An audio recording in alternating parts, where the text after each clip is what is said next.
So this is the second week of class, and in this class we actually got started last week because I knew there would probably be no fluctuations in my roles.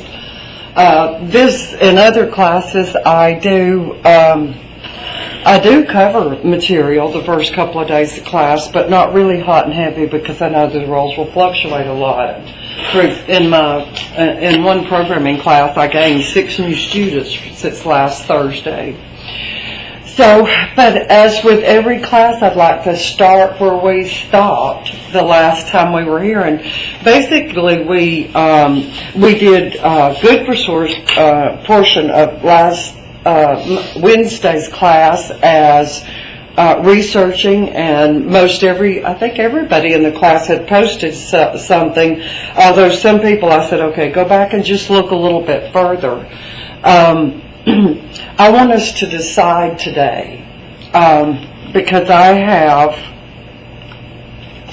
this document that I need to send to IBM if we use their cloud. I've got to, get us on there. And I think I explained last week that I have a little bit of a catch-22 in that there is not a course number in the Alabama system for me to be able to use dedicated to IBM. There's just not a course number, which means that no community college in the state has felt like IBM's material was important enough to get a course number for. Basically.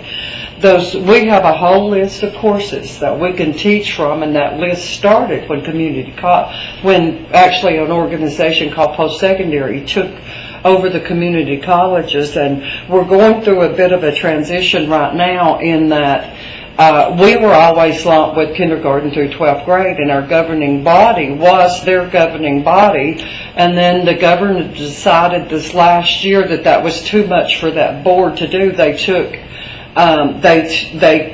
He created a new board just for community colleges. Guess who's on it? Guess who's on that board that oversees community colleges? Industry. Absolutely no educators whatsoever. No women. That's who's over the bottom. Anyway, I'll get off, shut up, start with. But anyway, ultimately, this Department of Post-Secondary sets all the courses that the instructors over the years have decided this is what's important in computer science. If we wanted to add a course, an IBM course, I would have to, me and Mr. Randall, of course, would have to put the paperwork get it approved through our college, and then get it approved at that level. So,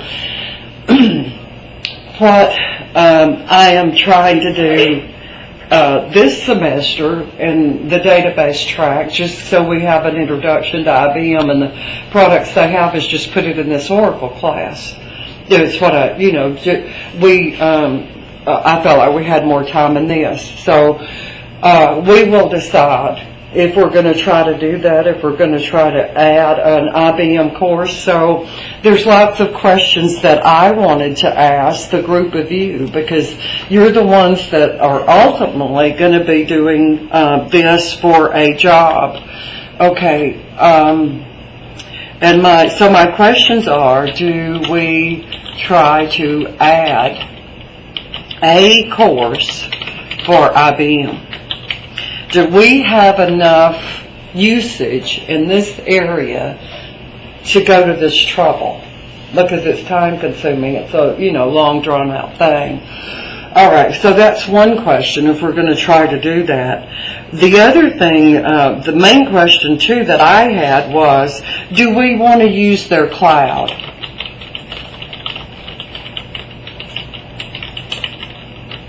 That's what I wanted to answer today. And when I looked at your submissions for what we did last Wednesday, you did a good job in telling me that Blue Mix is their cloud and, that kind of stuff. What are our options on this?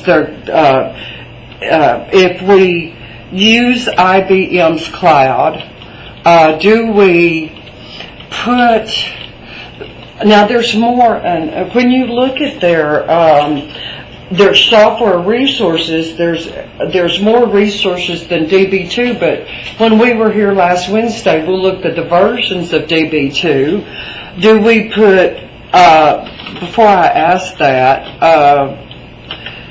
what other IBM resources besides DB2, or in addition to DB2? He's next door, hon. Are there other resources in addition to the actual database that we might want to use on there, in that data studio? Right? That would be, who's looked at it? Have you looked at it close, Brent? Yeah.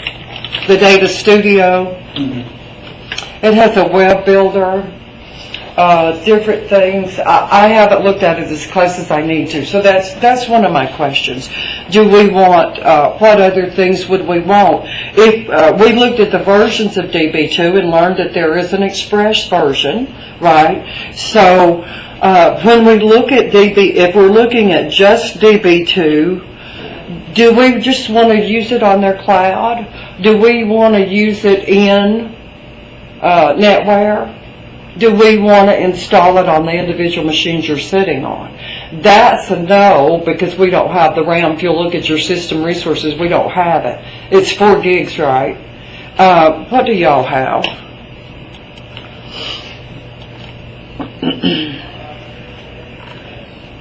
A lot of times the instructor machine here will have more.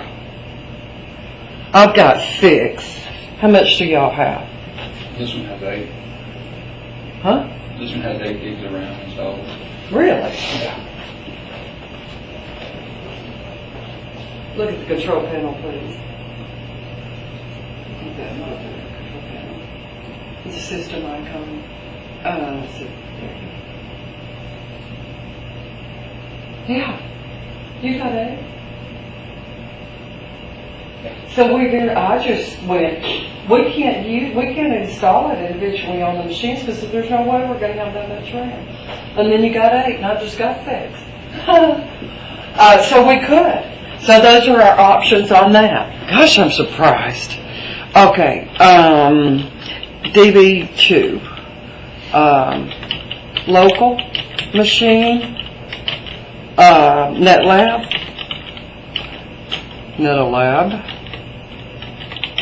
or Bluemix. So we've got 3 choices there. I know Brent's already installed it. So we've got at home, right? So what do you think on that? I have a tendency not to want to put it in NetLab because I had NetLab just pegged for just Oracle.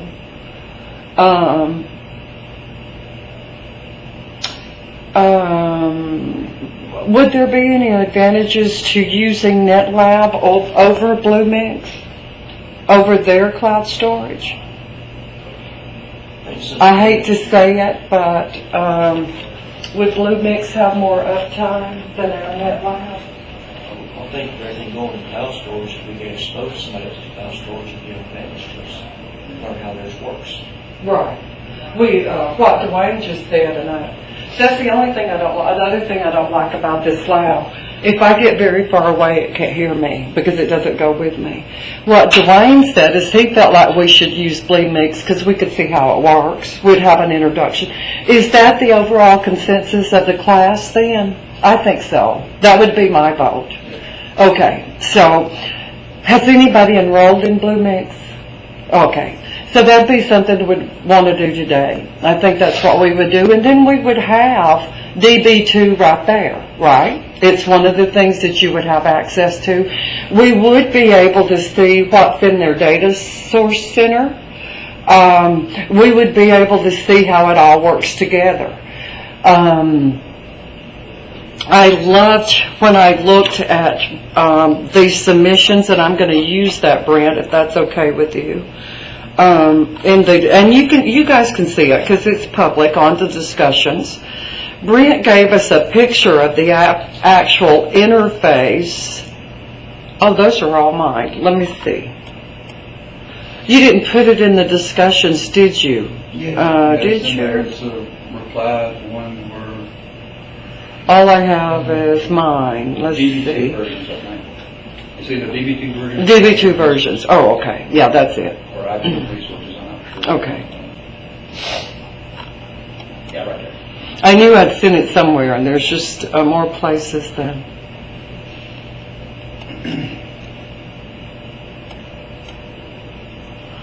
He gave us a visual of DB2 itself. So what we see is, hey, it's pretty similar to what we've been using with SQL. It is not similar to the look of Oracle, of course, but I really liked it when I saw it, because I have not actually downloaded it yet. That's one of my things for today. It has, you'll see when you do SQL, you'll see that it has a code window right at the top and the output window right at the bottom. So I like the interface, I like how it looks, and I like that it's actually similar to what we've seen. That's the Data Studio right there. I mean, you can use it and done it, but it looks better when you do it from the Data Studio. It's what? I said it looks better when you do it in the Data Studio. That's the Data Studio right there. See it? I mean, I could have done it in command line, but it don't look as good. Right. So Right. I did it that way, because the output always looks neater that way.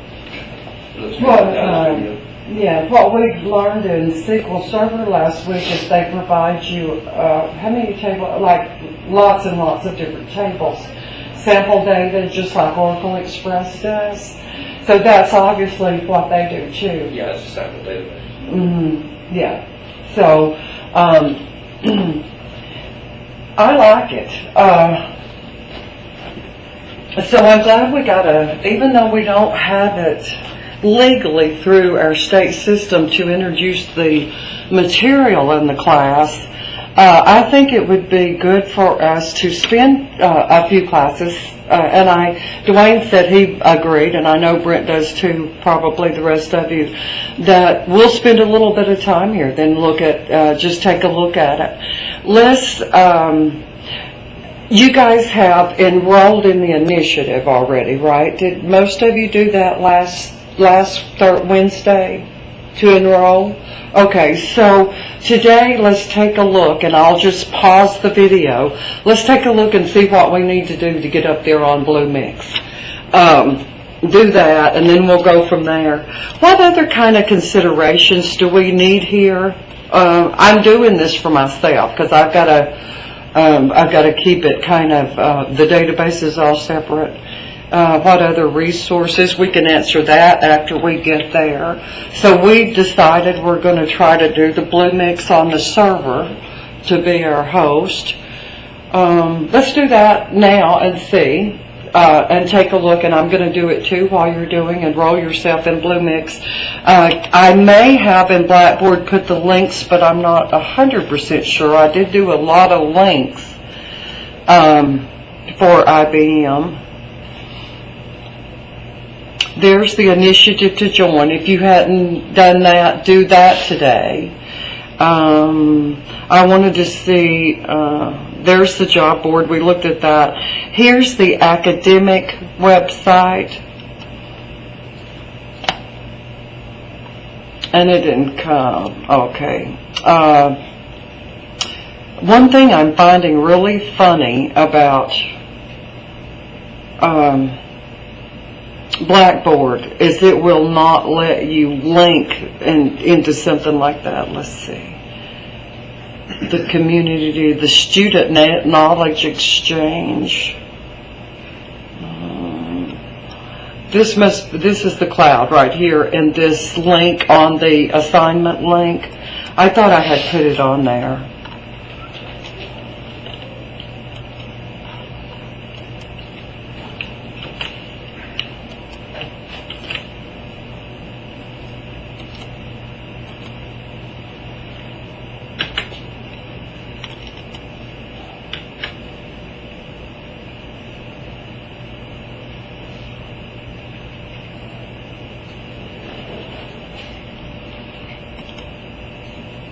I'm going to pause. For Blue Mix, here's the prerequisites. Chrome, Firefox. We don't have any updated versions of Internet Explorer on the machines. It does not work with a lot of things. So there's our browsers. Where was I before it opened that link to me?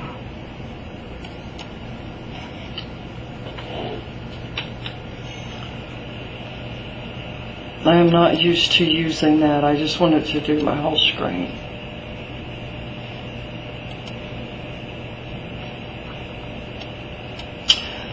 So there's the prerequisites, the known issues, pricing sheets, and it should be free for us.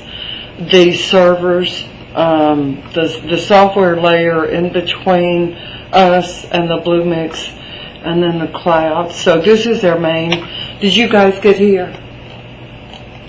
Okay, so let me just take a minute real quick though to put this in Blackboard. Usually what I do if I have a lot of sites open, I'll use one of the browsers for Blackboard and one for everything else that I'm doing.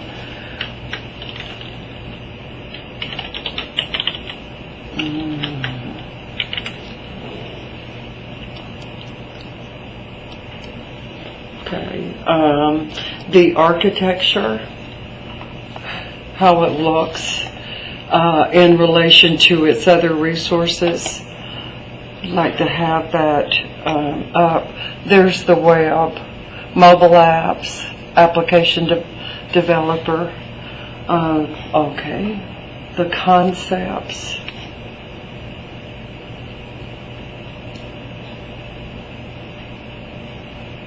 The geographical region, the United States, and South Europe. So they've got divided up into probably service centers for each of the locations. And then language support, okay.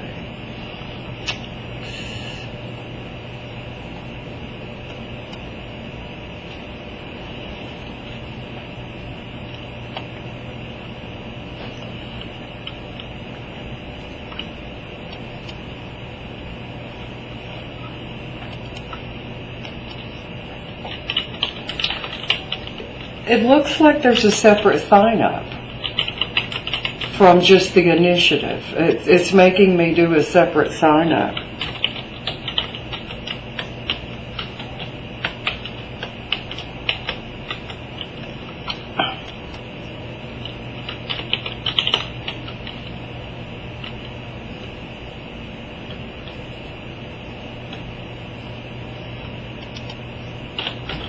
Put my password right after it. Now you can know what that is.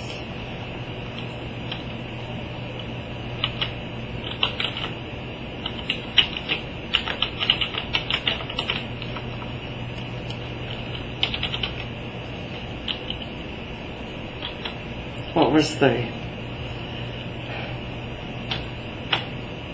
dash? Sometimes you have to put it in, sometimes you don't.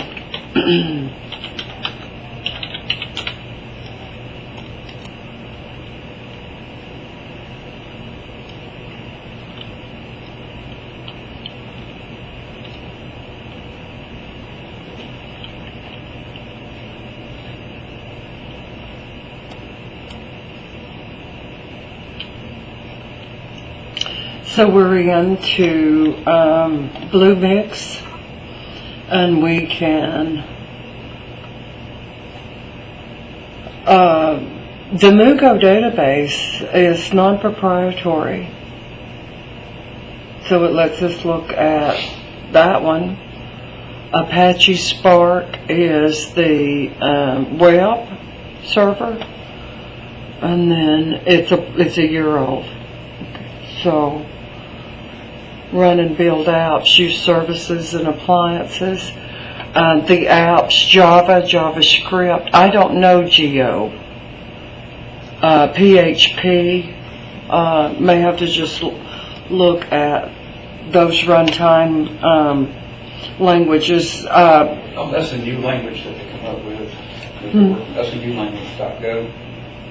Yeah. I just remember hearing about it and reading just a little bit about it. But that's a new programming language that they think is going to be big like Java is now. Okay. I think it has something to do with Just look at those just briefly to see what has Google got going on today.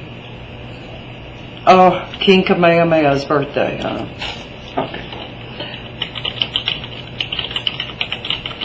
Yeah, that's Google's programming language. Go with.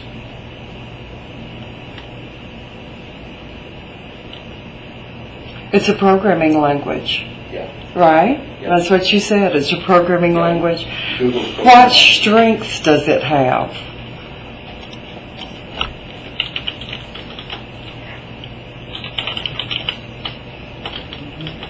Learn something new.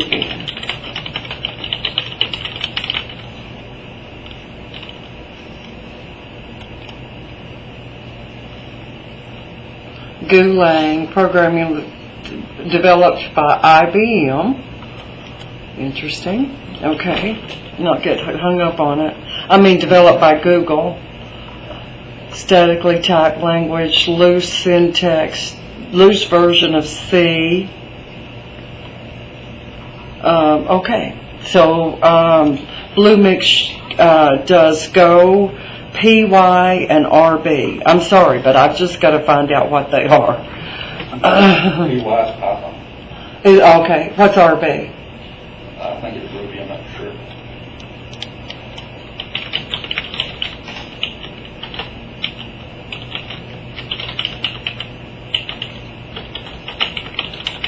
Because I played around with Python a little bit this summer. Real basic. Okay. Real basic. Ruby and Ruby on Rails are two internet languages, so RB is a Ruby file. So internet languages is what those are. IBM containers without having to manage the operating system. On this, services and applications, personality, don't know. Oh, good. Natural language processor, the world's conversations, concept, trade-off analytics, cloud, DB. DB store relational data, including special data types. Analyze it with SQL, built-in report writing features, all of those kinds of things. Open source store, big insights. There's Apache to help you manage, looks like to help you manage through a web server. Sends notifications to your mobile apps, the Internet of Things, communicate with and consume data. Now I downloaded that PDF, the Internet of Things, before I left work last week. I haven't got to look at it, but I'll put that up in our course. That's one thing I did download to see. And then third party, build third apps. Let's see if we look at all the resources. Did you download DB2 from here? No, direct from their site, right? Yeah, I've got this Okay. version directly from the site. So there's the Internet of Things Java Web Starter, Mobile Cloud, JavaScript Builder, Node Builder, JavaScript, Personality, Node-RED, Starter. There's another Ruby.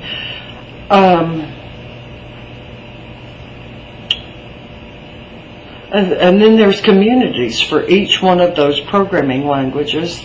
There's communities there, containers there for if you build app or mobile apps.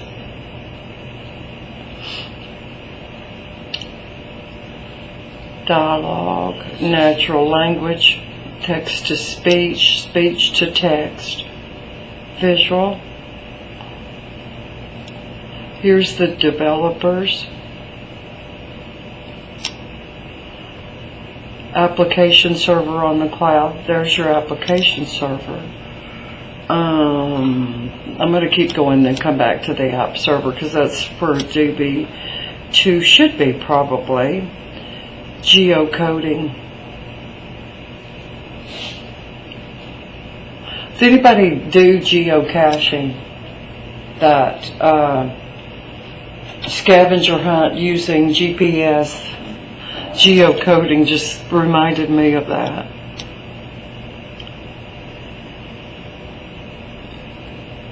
Here's some of our security. There's the application development gateway, Apache, Line, Cloud, -DB again, DataWorks, IBM DB2 on the cloud. There it is right there. So all of these things, I think we need to just be able to take time to look at more of them in this class as part of it. So many things being on the internet. I mean, being on the mobile devices. There's SQL database. It's powered by DB2. Provides a managed database to handle web and services. So on the cloud we could do web database and DB2. That's always been like, it started out as a mainframe database, and we saw when we looked at the versions the other day that there still is, of course, the mainframe database, but then the Express is what you can just use for desktop computing, that kind of thing. Clear database, MySQL database. I don't understand. MySQL, that database was free. Now Oracle has bought it. So did IBM create their own MySQL database before Oracle bought MySQL? What's the legal thing going on? Do you see what I mean? What's the legal? But anyway. Oh, that's Clear DB? Yeah. Was it like they renamed it or something? My brain wants to think that if you're doing web applications, you might want to use the MySQL database as your backend database rather than DB2's database. Doesn't that seem logical to you, that that would be the thing? That MySQL database knows or has the technology in it that it's going to be a web application database. That's my way of thinking. Now, I need, of course, to look closer than that.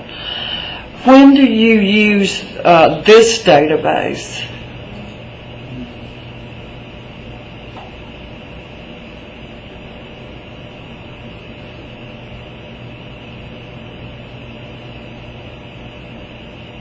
I'd have to look at that myself. So, and then we've got -DB.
Have you guys seen any more besides those three databases?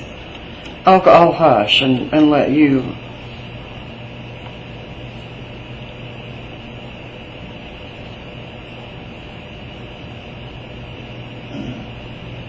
What, the different databases?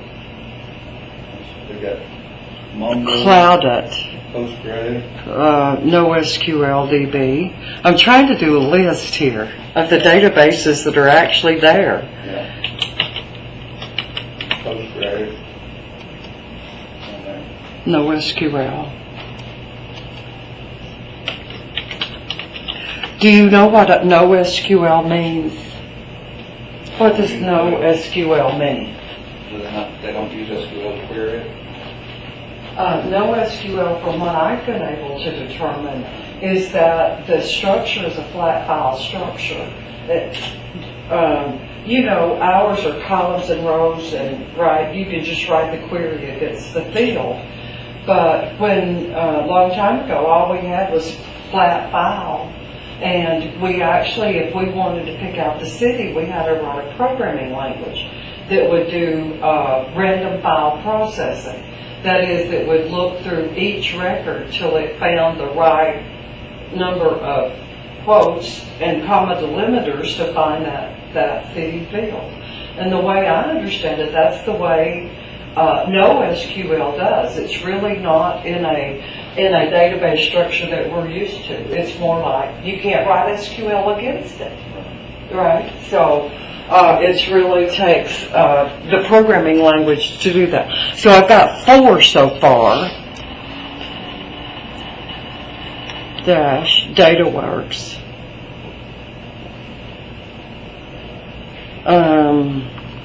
I'm not some of them may be like Crystal Reports, and I'm surprised Crystal Reports is not seen here.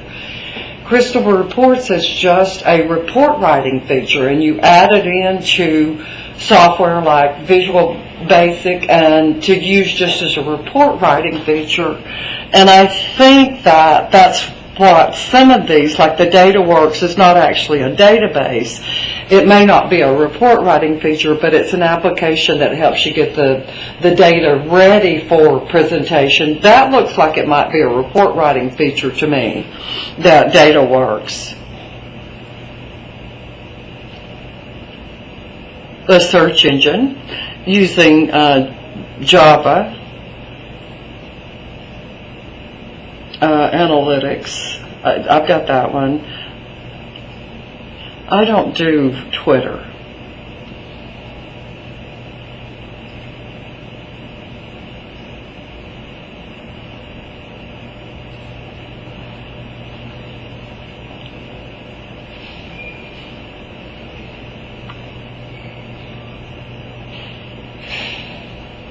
Yeah.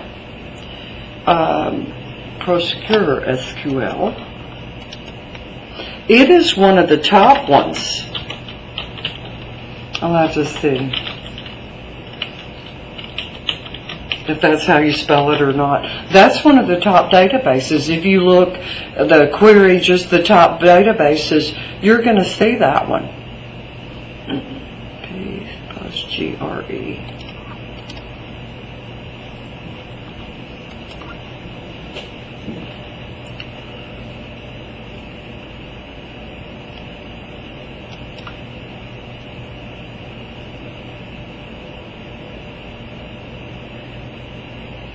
That one actually gives you both SQL and NoSQL. I thought that was really interesting.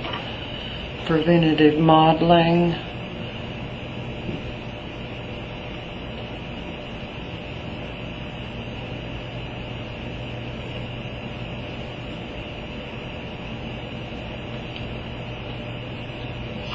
Is this SQL database? It is not. Maybe it was SQL, IBM's version of MySQL, but it is for the web.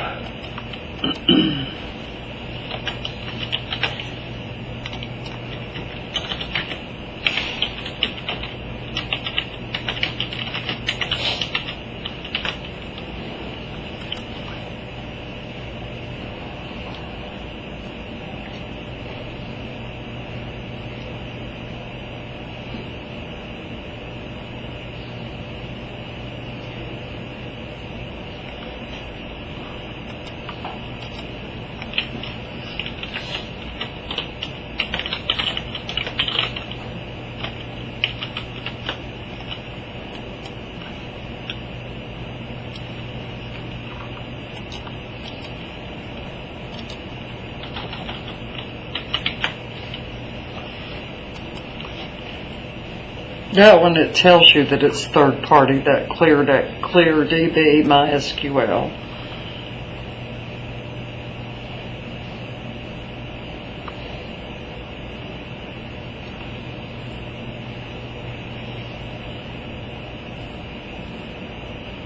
And then the security centers. Okay, now, you guys check me. These are the databases I found available to us on IBM's site. 7 of them. 7 different databases. Why would we need so many, right? That's how many I found right there on Blue Mix as far as databases are concerned. We know that this one and this one, when you look up the most popular databases in use today, you're going to see those too. If you look at some of them, I have seen the Mongo. I am a little bit confused about MySQL, but when I'm looking and I made my list, I don't see a link to just MySQL. So MySQL, the database, is owned by Oracle now. Looks like companies like IBM and other companies may have used it as a to get started to develop their own, I guess is what I'm trying to say. One of the things that I have tried this semester, have promised myself, is that I would do more security in every class I teach, because I'm loving the database security class so much, and trying, not the database security class, the information security class, and our book is titled Network Security, so it's information/network security. That's what that class is. We saw in all of the databases the built-in security. We haven't saw SQL yet, but you'll see when we get to that chapter in Microsoft's SQL Server, it's built into the SSS layer, application layer in the network.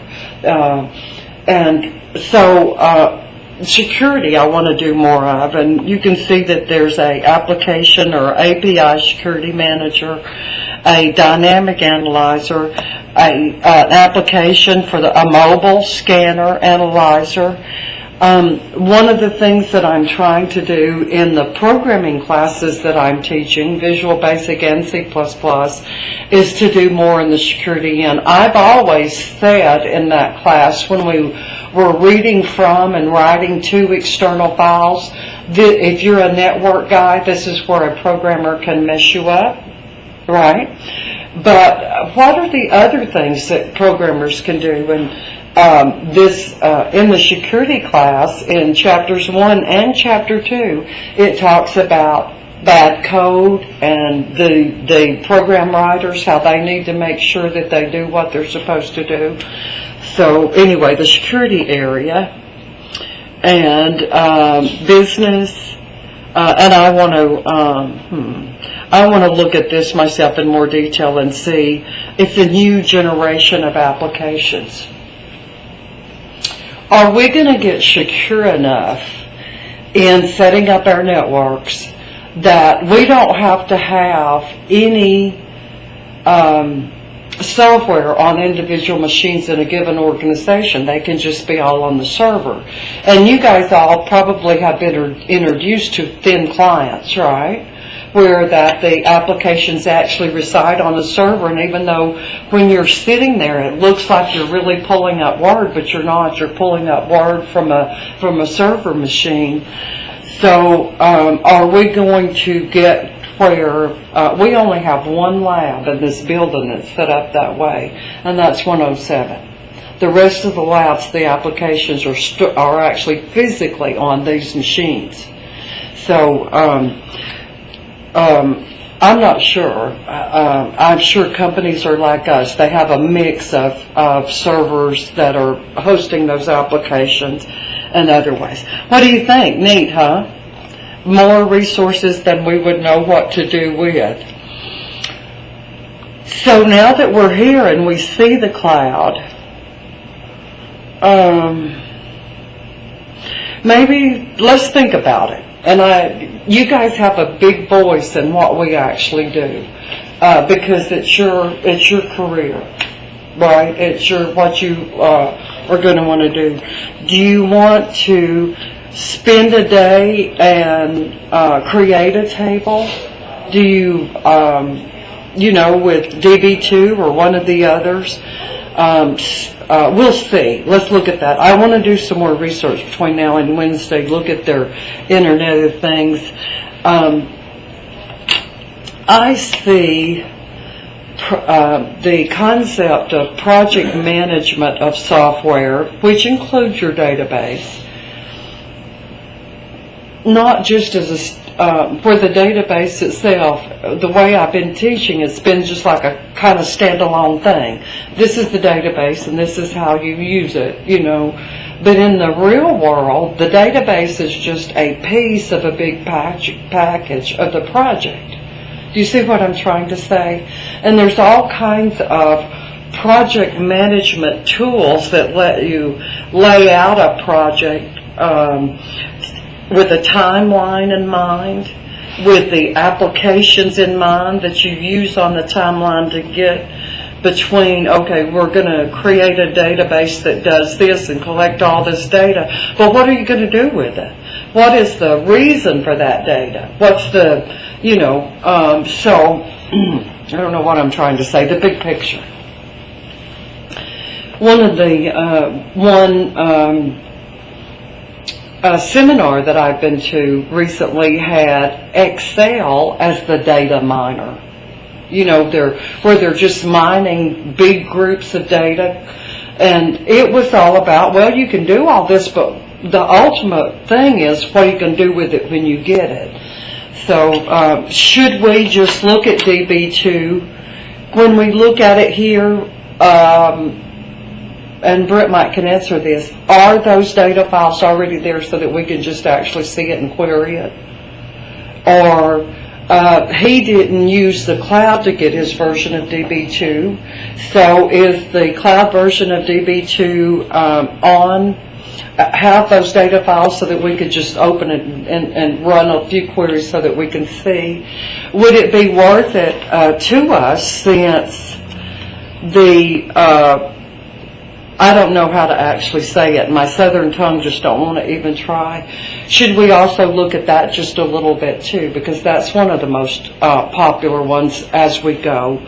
They're changing a little bit. Have you seen that recently?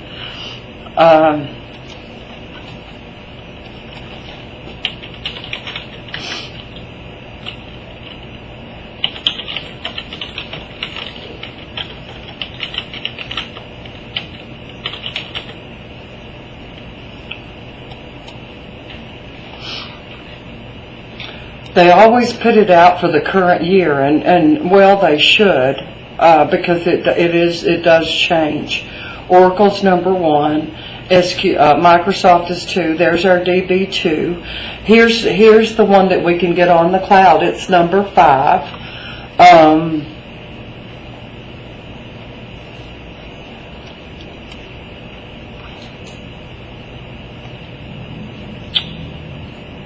And the others are not. Okay, so we've got 2 in this particular list that we have access to on the cloud.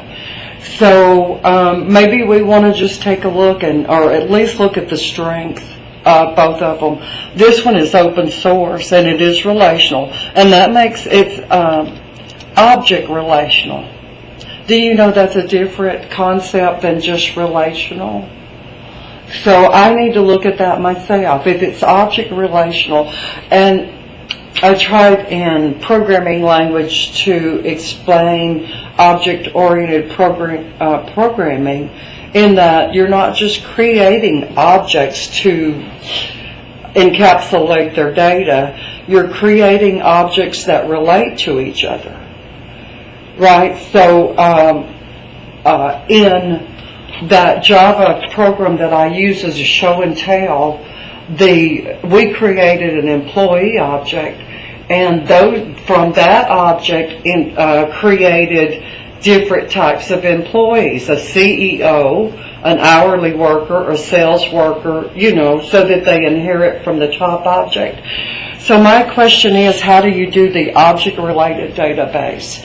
Is it one field like the primary key and foreign keys are, or is it an object like a table that would have other tables inheriting from it?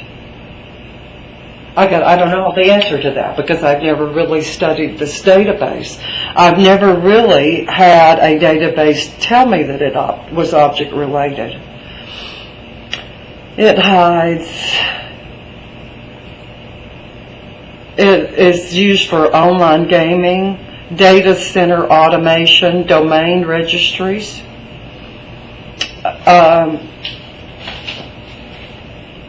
Skype, Yahoo. I want to look at this, the best kept database secret. It runs on all the different platforms. It's been out there 25 years, is free and open source. It's comparable to Oracle and DB2. Okay, so that's why it's, surely it is easier to use than Oracle's, why it's gaining some of the market, I guess. Okay, so looking at it, I would like for us to look at those two just a little bit more. I'll try, but when I go back to my office, to give us in Blackboard a better definition of NoSQL, so that we've got a good definition for that. So what I think is IBM has varied customers. So by offering this mix of databases, they should be able to satisfy the different mix of customers and what those customers' needs might be. Back to using Excel as a data miner, mining data. With Excel, it's an add-on. If you want to do web or data mining analytical tools, now Excel has analytical tools in that it can do goal seeking. Like you can put a goal and it can tell you the years and all that to achieve that goal just with normal Excel. But if you really want to do something with just a massive amount of data, it requires an add-in to Excel. If you're used to Microsoft's products, after you get past 10,000 records, they, like Access, it doesn't like a big amount of big data. But with the add-ins that you can do with those applications, then it can. Those limitations are not there anymore. So anyway, which of these makes the best standalone database, the best web database, or what other environment that they would want to work in? Does the programming languages matter? And I don't think so, between those programming languages and the database, the back end and the front end. Okay, what else?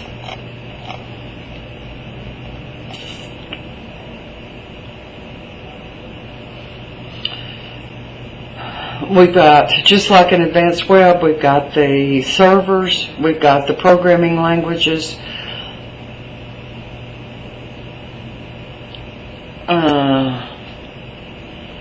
whatever we might need as far as language to go with that, mobile apps, the development apps, monitoring,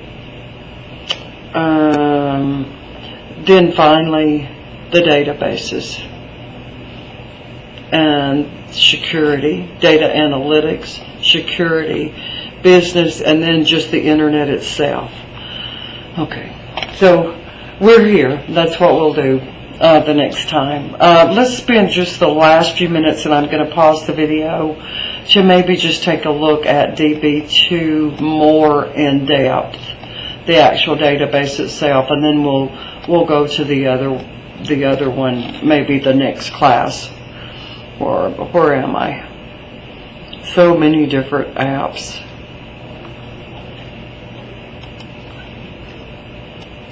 When you click that link, it does give you the specifications for DB2, gives you support contact information, the pricing, if you're just going to use that without we're the academic initiative, so the pricing, we should be able to get it for free.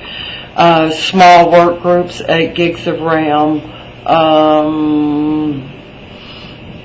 work groups, different sizes. There's their terms and conditions. I thought I already was logged in to be able... Oh, okay, there we go. There's my answer. All of us that are here today signed up for Blue Mix, and we'll get notification within 24 hours to give us access to those resources on Blue Mix. So we got to wait and see. So, Dwayne? It says that if the faculty member is approved for the Blue Mix, and you get a code, and your students can use that code to access. The students themselves can't access Blue Mix. So you get a faculty member. Are they waiting on me? Yes. They're waiting on me. Sorry. Because when you try to join the academic initiative, I got the same thing. You have to be a faculty member to join it. Well, I've done that part, but I haven't actually added students. That's what I've got to do, so that Try to you... strive, you wouldn't have to do it. Okay. And I didn't do this part till today, even though I did am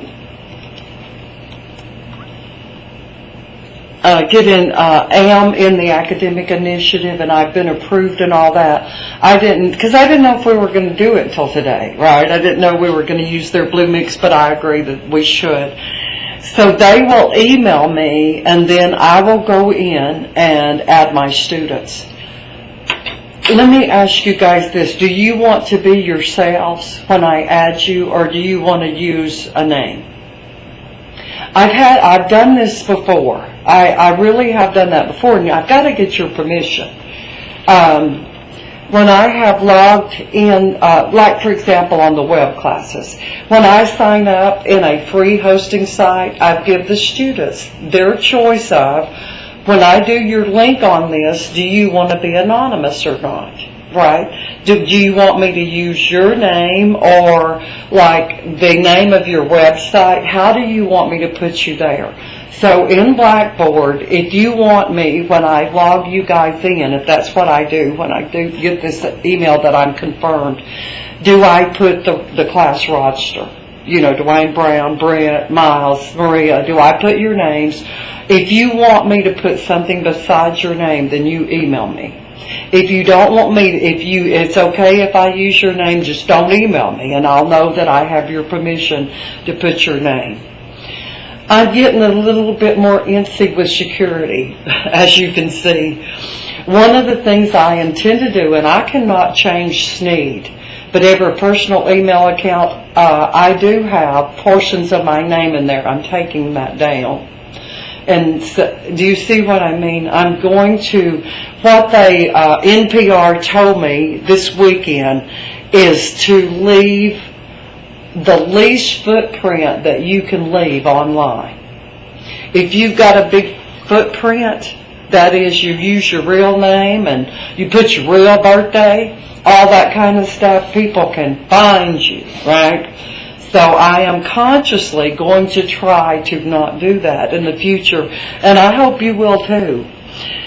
So that's what we've done today. We've looked at Blue Mix, and I'm proud of that. I'll put this file up and add to it as we go, decisions that we make and things like that. And you guys help me decide. I'm working on the Oracle labs for the class and working on the Oracle chapters myself as I get time to do that. But I thought we might want to go ahead and get IBM out here and see what we're going to do, and then we'll go into Oracle as we finish up what we think we might want to do. All right.